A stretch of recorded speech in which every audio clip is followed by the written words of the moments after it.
Film The Platform menceritakan kehidupan sebuah penjara yang sangat canggih, di mana sel dalam penjara itu dibuat secara vertikal, dan di setiap ruangannya hanya berisikan 2 orang saja.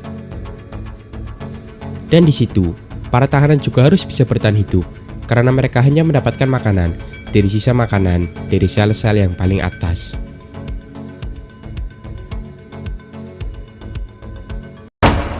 Hai, kembali lagi di ZF Film.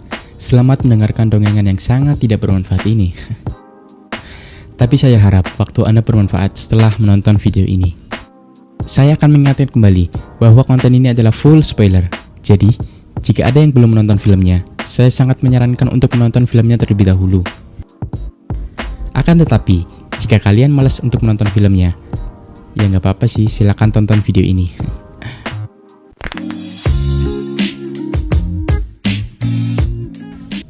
Jika belum subscribe, silakan subscribe di bawah ya guys. And silakan tonton sampai habis. Film dimulai dengan menampilkan sekelompok juru masak yang sedang mempersiapkan hidangan mewah dalam jumlah yang sangat banyak. Kemudian scene berpindah kepada seorang pria yang terbangun di sebuah ruangan kecil dengan seorang kakek tua. Yang kakek tua itu langsung mengatakan bahwa dirinya saat ini sedang berada di tingkat 48. Di tengah ruangan itu terdapat sebuah lubang yang menghubungkan antara ruangan atas dan ruangan di bawahnya. Dan akhirnya mereka pun saling berkenalan, di mana pria muda tersebut bernama Goreng dan pria tua itu bernama Terima Kasih. Kemudian Goreng pun bertanya bagaimana cara kerja lubang yang ada di tengah ruangan itu. Namun kakek tua itu hanya menjawab, makan untuk bertahan hidup. Entah apa yang dimaksud kakek itu. Dan usut punya usut, lubang tersebut berfungsi untuk mengirimkan makanan yang berawal dari tingkat 0 atau dari sel yang paling atas. Terima Kasih yang sudah lebih dulu berada di penjara itu, ia mengatakan bahwa mereka berdua akan hidup bersama selama sebulan di dalam sel itu. Dan setelahnya akan dipindahkan entah ke sel nomor berapa. Dan tak lama kemudian, lampu di ruangan tersebut menyala berwarna hijau. Beton berbentuk kotak pun turun dengan membawa makanan yang sudah berantakan. Goreng pun kebingungan karena makanan yang sangat tidak layak. Terima Kasih juga hanya mengatakan kalau hal tersebut sudah sangat jelas dan tidak perlu ditanyakan lagi. Goreng kemudian berkata, jika ada 47 lantai di atas kita, dan di setiap lantai mempunyai 2 orang tahanan, maka kita makan makanan sisa dari 94 orang di atasnya. Dan tentunya hal itu membuat selera makan Goreng hilang, dan ia pun hanya mengambil sebuah apel untuk disimpan. Setelah selesai makan, Terima Kasih juga meludahi makanan tersebut. Setelah itu, makanan tersebut akhirnya turun ke bawah. Tak lama kemudian, suhu di ruangan tersebut menjadi sangat panas. Terima Kasih kemudian mengatakan kalau Goreng tidak segera membuang apel tersebut, maka mereka akan segera mati kepanasan. Karena peraturannya, tidak boleh menyimpan makanan dan hanya boleh makan saat sudah waktunya saja. Kemudian scene flashback menampilkan saat Goreng belum berada di dalam penjara itu. Terlihat Goreng sedang melakukan wawancara dengan seseorang. Setelah itu, scene berpindah lagi. Goreng pun tiba-tiba mengatakan bahwa dirinya dengan sukarela masuk ke dalam penjara itu dengan alasan ingin berhenti merokok dan ingin membaca buku dengan tenang. Greget sekali anjir. Keesokan harinya, jatah makanan pun datang kembali. Dan Goreng masih memilih untuk tidak makan. Dan dengan rasa penasaran, Goreng pun bertanya, ada berapa lantai di dalam penjara itu? Terima Kasih yang sudah berada di penjara beberapa bulan, akhirnya bisa mengatakan bahwa dirinya pernah berada di lantai 132 dan masih banyak lagi lantai di bawahnya. Dan makanan itu tidak akan sampai ke lantai dasar. Pada akhirnya, Goreng pun menyerah dari rasa jijiknya dan mulai untuk makan, karena ia takut jika setelah ini ia dipindahkan ke lantai yang paling bawah dan takut tidak kebagian makanan. Di tengah waktu luangnya, tiba-tiba ada seseorang yang jatuh dari lantai atas. Namun ekspresi terima kasih hanya biasa saja.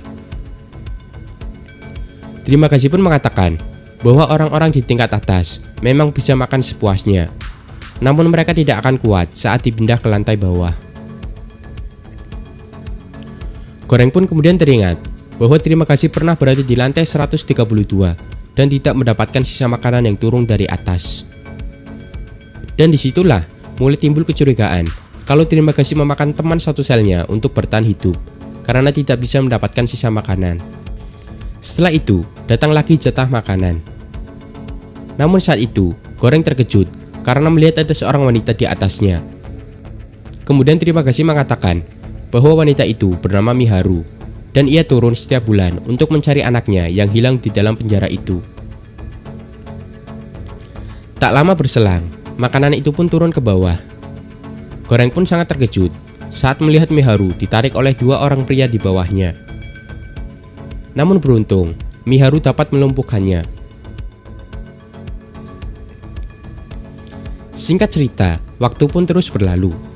Dan seperti biasanya, mereka hanya menunggu waktu untuk makan. Dan pada akhirnya, 1 bulan pun berlalu. Saatnya untuk pindah sel.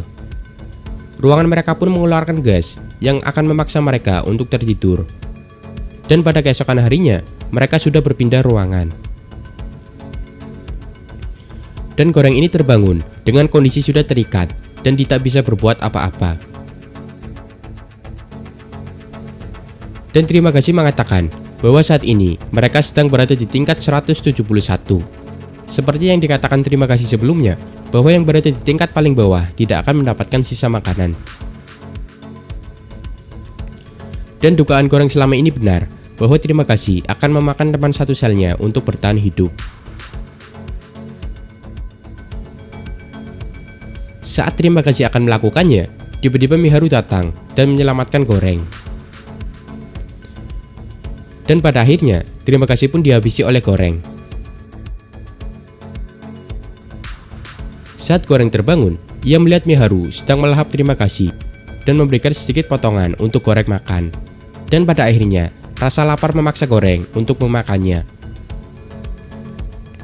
Shin kemudian kembali ke sekelompok juru masak, yang ternyata mereka memasak untuk para tahanan di sel tersebut. Kembali lagi ke dalam sel. Saat Goreng terbangun, ia melihat Miharu sedang berada di atasnya dan ingin menanamkan benih kehidupan. Namun ternyata semua itu hanyalah mimpi saja. Kemudian Goreng tersadar bahwa sedang bersama seorang wanita yang bernama Imoguri. Ia adalah dulu yang mewawancari Goreng dan memasukkannya ke dalam penjara itu. Wanita itu pun sama seperti Goreng, di mana ia masuk penjara karena keinginan sendiri setelah merasa bersalah karena telah memasukkan orang-orang ke dalam penjara. Dan ia juga ingin menyelamatkan para tahanan dengan cara membujuk tahanan di atas untuk makan secukupnya, agar tahanan yang di bawahnya tidak kehabisan makanan. Dan hal itu sudah dilakukannya selama 15 hari, namun belum ada perubahan. Sampai akhirnya Goreng pun marah dan mengatakan akan mengencingi dan membuang kotoran di atas makanan itu. Dan nampaknya usaha itu pun sedikit berhasil.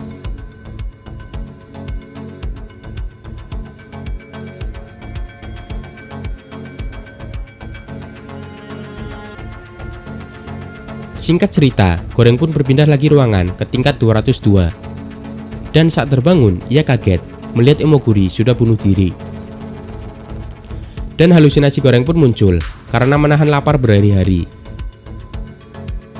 Untuk menghilangkan rasa laparnya, Goreng pun mengalihkan perhatiannya dengan menghitung waktu berapa lama makanan itu berhenti dan kembali lagi naik ke atas. Dan pada akhirnya, Goreng pun menyerah dan memakan Imoguri. Kemudian Shin berpindah lagi, di mana Goreng sudah pindah ke lantai nomor 6 bersama seorang pria bernama Baharat. Baharat berusaha melarikan diri dengan cara naik ke tingkat atas sampai ke tingkat 0 dengan menggunakan tali saja. Namun usahanya itu sia-sia karena ternyata tahanan yang berada di atasnya hanya pura-pura untuk membantunya, dan malahan Baharat ini malah dipermainkan.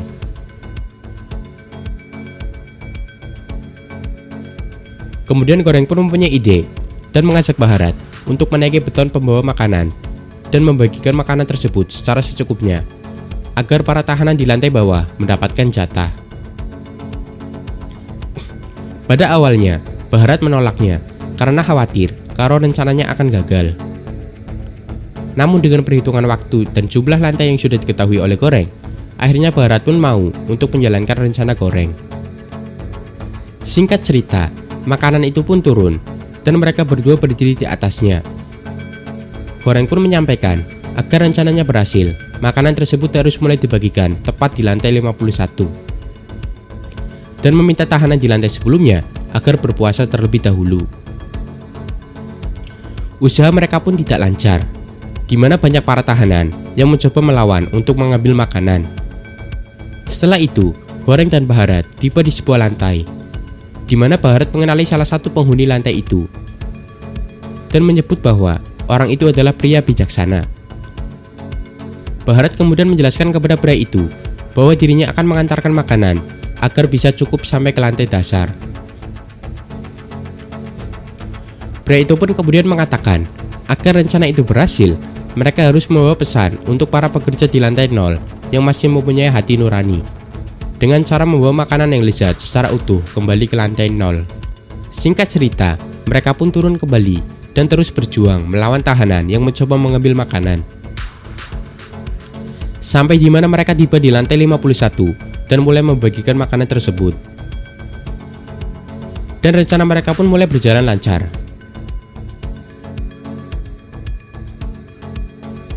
Namun saat mereka kembali turun, mereka dibuat bingung karena penghuninya sudah tidak ada, mungkin karena sudah pada game over. Dan beton pembawa makanan itu tidak akan berhenti jika tidak ada orang di lantai tersebut. Kemudian mereka pun tiba di sebuah lantai dan mereka melihat Miharu akan di game overkan oleh seorang pria besar. Dan seketika itu pun terjadi keributan. Namun beruntung, Goreng dan Baharat berhasil melumpuhkan pria itu. Akan tetapi, Goreng dan Baharat terluka parah dan Miharu juga tak bisa terselamatkan. Namun mereka tak mengetahui kapan lantai ini akan berakhir. Dan sampailah mereka di lantai 333. Mereka pun tiba-tiba berhenti, padahal tidak ada satu orang pun di lantai tersebut. Mereka pun kebingungan. Dan untungnya, Goreng melihat anak kecil. Dan usut punya usut, anak tersebut adalah anak dari Miharu yang selama ini dicari-cari. Goreng pun memutuskan untuk melihat anak itu. Namun tak lama berselang, beton itu pun turun lagi dan mereka tertinggal di lantai 333 dengan anak tersebut. Anak kecil itu terlihat lemas dan sangat kelaparan. Sehingga terjadi perdebatan antara Goreng dan Baharat agar memberikan kue itu untuk anak itu atau tidak. Dan pada akhirnya, Baharat pun rela untuk memberikan kue itu kepadanya. Namun setelah itu, Goreng dan Baharat tidak sadarkan diri karena luka.